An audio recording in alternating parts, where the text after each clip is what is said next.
राधे राधे, जय श्रीमन नारायण, हरे कृष्णा। कैसे हैं आप लोग? आशा करती हूँ कि श्री हरि की कृपा आप सभी पर बनी रहे, आप सभी स्वस्थ हो और अच्छे हो।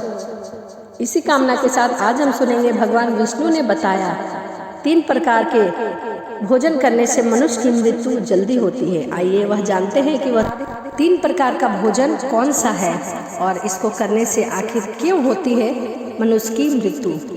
एक समय की बात है, माता लक्ष्मी ने भगवान विष्णु से पूछा कि हे स्वामी, मनुष्य को किस प्रकार का भोजन करना चाहिए जिससे उसकी आयु दीर्घायु हो। किस प्रकार का भोजन मनुष्य की आयु को बढ़ाने वाला होता है और किस प्रकार का भोजन मनुष्य की आयु को कम करने वाला होता है और किस दिशा में मुख करके भोजन करना चाहिए। कृपा करके आप मेरे इन सभी प्रश्नों के उत्तर दीजिए। तभी भगवान विष्णु कहते हैं, हे देवी, आज आपने समस्त मनुष्य जाति के कल्याण करने योग्य बहुत ही महत्वपूर्ण प्रश्न पूछे हैं। यह बात सत्य है कि मनुष्य जिस प्रकार का भोजन करता है उसी के अनुसार उसका स्वभाव और भाग्य और उसका अगला जन्म निर्धारित होता है। भगवान विष्णु कहते हैं कि देवी, मैं तुम्हें एक पवित्र कथा सुनाता हूँ। उस कथा मैं तुम्हारे सभी प्रश्नों के उत्तर तुम्हें अवश्य मिल जाएंगे। प्राचीन समय की बात है, एक बहुत ही बड़ा वन था। उस वन में एक छोटा सा तालाब था। एक बार उस तालाब के पास से एक ऋषि मुनि गुजर रहे थे तो उन्होंने तालाब के पास एक सुंदर और पवित्र कुटिया दिखाई दी। उस कुटिया में कोई साधु महात्मा नहीं रहता था। वह कुटिया पूरी तरह से खाली थी। वह ऋषि एक रात के लिए उसी कुटिया में रुक गए और सुबह उठकर वे तालाब के पास चले गए। उन्हें रास्ते में एक मुर्दा दिखाई दिया। वहाँ एक औरत की लाश भी पड़ी थी। उस लाश को देखकर ऋषि ने सोचा कि यह कौन है और इसकी मृत्यु कैसे हुई तथा यह इस वन में किस लिए आई होगी। ऋषि को उस मरी हुई औरत के बारे में जानने की अभिलाषा उत्पन्न हुई। तभी अचानक आकाश मार्ग में उन्हें एक दिव्य विमान दिखाई दिया और वह दिव्य विमान उस तालाब के किनारे पर आकर रुक गया और उस विमान में एक दिव्य औरत उतरी। वह उस तालाब में नहाने के लिए चली गई। भगवान विष्णु कहते हैं कि देवी, वह औरत राजकुमारी थी जो तालाब में नहाने के बाद वह बाहर आई और उस मुर्दे का मांस खाने लगी। उसने भर पेट मुर्दे का मांस खा लिया और फिर विमान में बैठकर स्वर्ग की ओर जाने लगी। तभी ऋषि ने उस राजकुमारी को आवाज लगाई, कहा, देवी, तुम कौन हो? तुम स्वर्ग की अप्सरा की तरह दिखाई पड़ती हो, लेकिन तुम्हारा भोजन राक्षसों की तरह है। तुम मुर्दे का मांस खा रही हो। ऐसा भोजन भला कोई देवता कैसे कर सकता है? तुम कौन हो? अपना परिचय दो। फिर उस राजकुमारी ने उस ऋषि की तरफ देखा और हाथ जोड़कर प्रणाम करके कहने लगी कि हे महात्मा, मैं आपको प्रणाम करती हूँ। मैं आपको मेरी कहानी सुनाती हूँ। पूर्व काल की बात है। मध्य देश में मेरे पिताजी राजा थे और वे तीनों लोकों में बहुत प्रसिद्ध थे। वे बड़े ही धर्मात्मा राजा थे। उनकी 2 पत्नियां थीं। उन दोनों से 2-2 करके 2 पुत्र और 2 पुत्रियां प्राप्त हुई। मैं उनकी सबसे छोटी पुत्री हूँ और मेरा नाम चंद्रकांता था।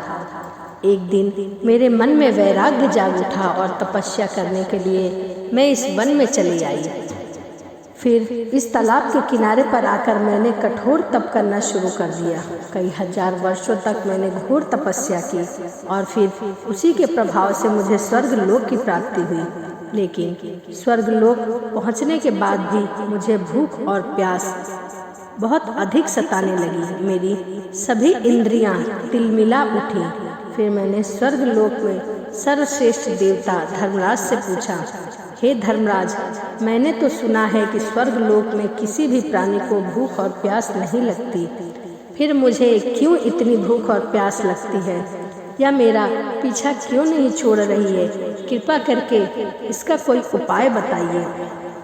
मैं ऐसा कौन सा भोजन करूं जिससे मुझे भूख और प्यास ना लगे? फिर धर्मराज ने कहा, हे राजकुमारी, पृथ्वी पर दान धर्म करने पर ही इस लोक में भूख प्यास से मुक्ति मिलती है। लेकिन तुमने अपने जीवन में कभी भी दान धर्म नहीं किया, कभी किसी भिखारी को भीख तक नहीं दी।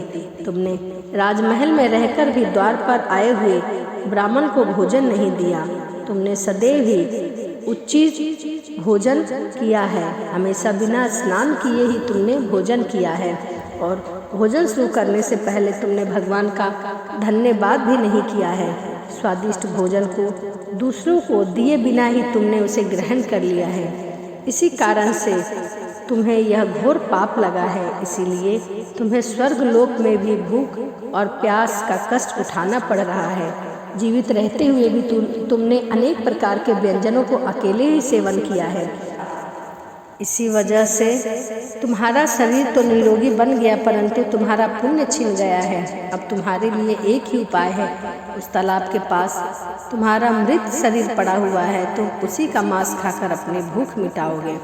भगवान विष्णु कहते हैं, हे देवी, धर्मराज के द्वारा इस प्रकार से कहने पर राजकुमारी ने कहा, हे धर्मराज, आपने शरीर का भक्षण कर लेने के पश्चात मेरा क्या होगा? उसके बाद मैं क्या खाऊंगी? मेरे खाने के लिए कुछ भी शेष नहीं रहेगा।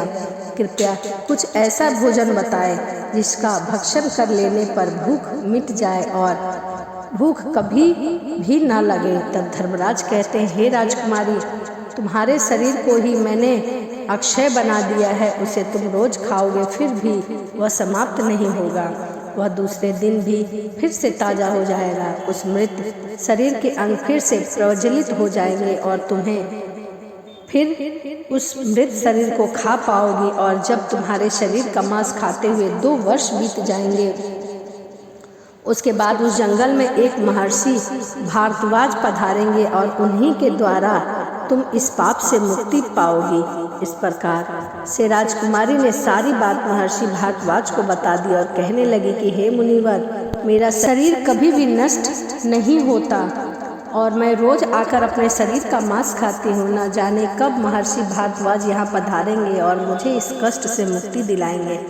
ऐसा सोचते हुए मुझे 2 वर्ष बीत चुके हैं और मैं आज भी उनकी राह देख रही हूँ। राजकुमारी की यह बात सुनकर महर्षि भारद्वाज बोले, अच्छा, तो तुम्हारे सौभाग्य से मैं यहाँ पधार चुका हूँ। मैं ही महर्षि भारद्वाज हूँ। कहो, मैं तुम्हारी किस प्रकार से सहायता कर सकता हूँ?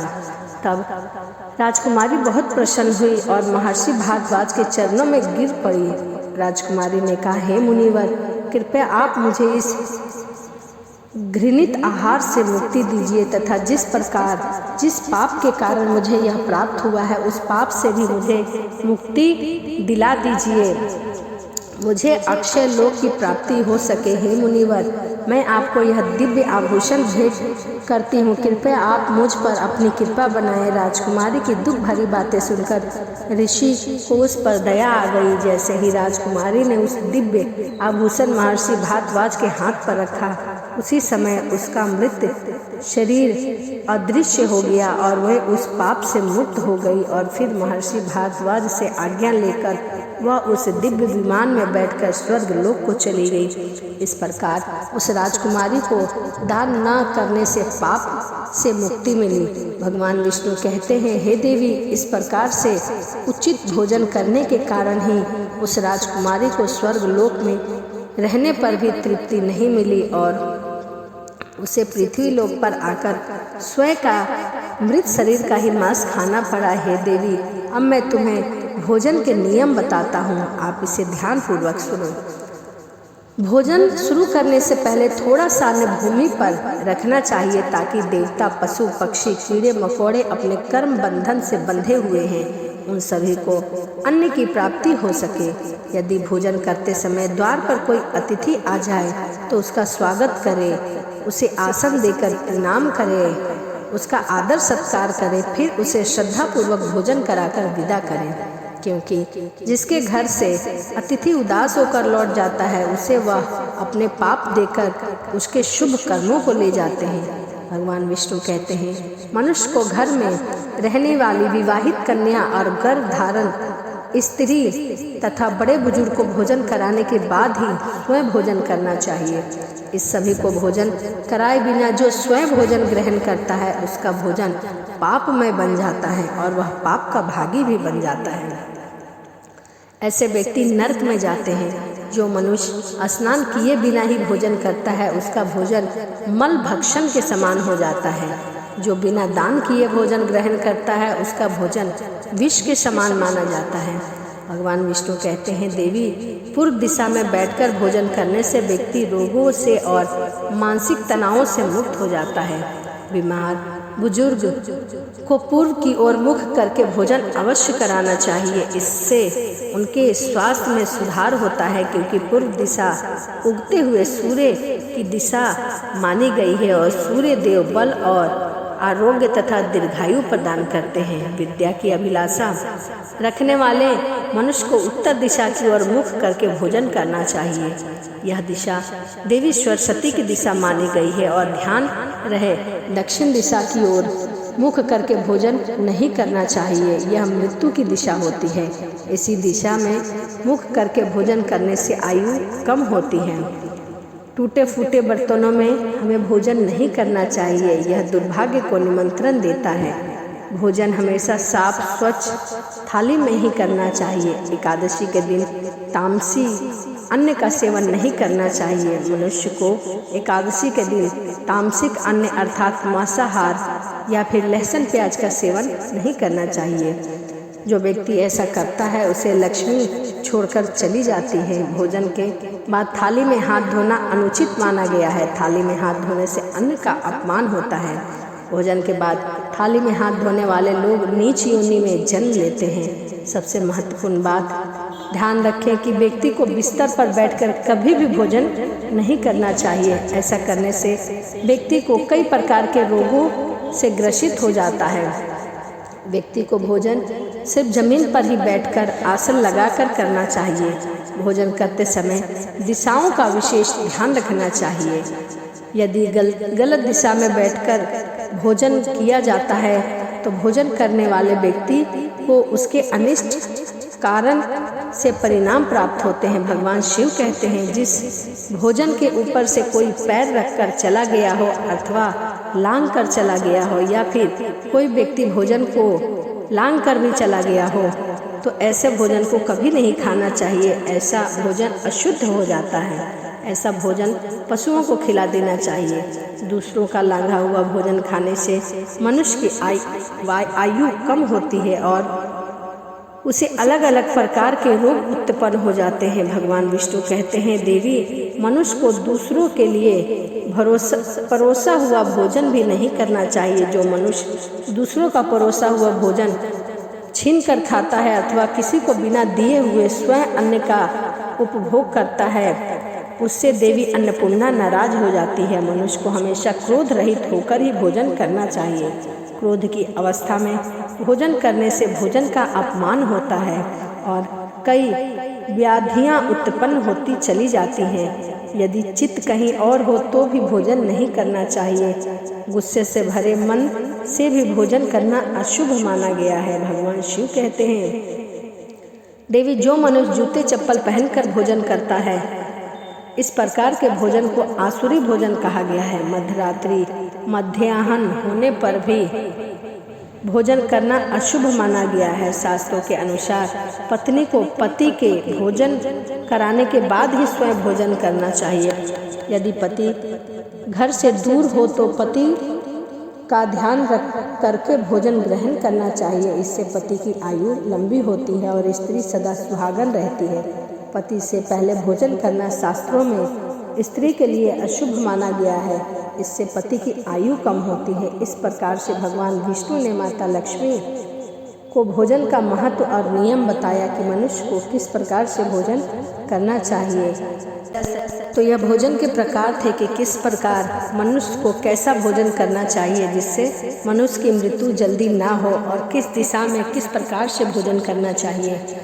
तो यदि यह वीडियो आपको अच्छी लगी हो तो प्लीज़ एक लाइक ज़रूर करिएगा और भोजन करते समय आप भी इन बातों का ध्यान अवश्य रखिए।